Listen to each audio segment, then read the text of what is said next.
So was that okay? that was it. Anybody want to add to Yeah. the gentle wrap of where we are and what we're doing? Jump on in. This is wordplay at its best.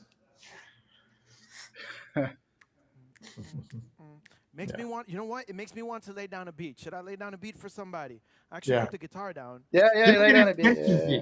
Yeah, I'm going to tell you a story about intention. Actually, this is good. I like this because you need a beat for intention, don't you? You got to feel the pulse. You gotta be in the groove. You got to notice that you're alive to have intention, right? And so this is my story about intention. It's a true story. I was 14. It was 1970. It was the middle of the design science decade that Bucky instigated in 1965. We are here right now at the regenesis of the design science decade for the decade of the 20s.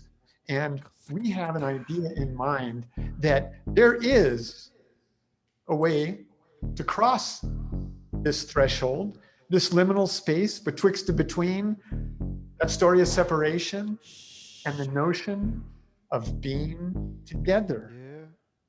And so I was in Japan, and I was a little boy. I was 14, and believe it or not, I found a photo just the other day when we were packing to move into a geodesic dome. Now, how this happened, I'm still not sure, but it's connected to being in Japan, where I had this photo of myself standing in front of a mirrored pavilion at this World Expo in 1970, and behind me was a geodesic dome. Go figure. One of the first to be exhibited as such, because it was an experiment in art and technology.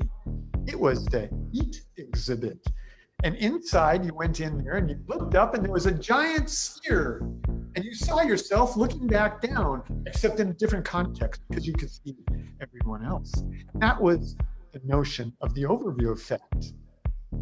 Remember in 1968, you saw the planet floating in space for the first time.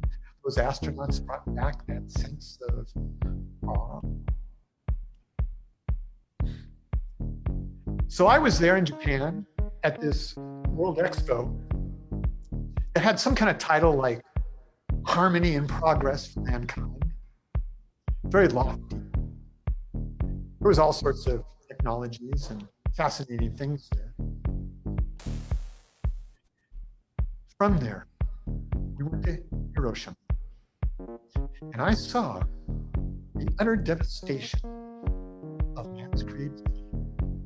I saw time stopped at the moment that bomb was dropped at ground zero. I saw the pain and suffering that's reflected in the origami birds made by children every year for those that were lost. And what I realized at 14 was that sense of intent was all we've got. And we better wake up for what we've got and how we're going to deal with it. So I ask you, what triggered your sense of intent? What got you here right now in the Design Science Studios,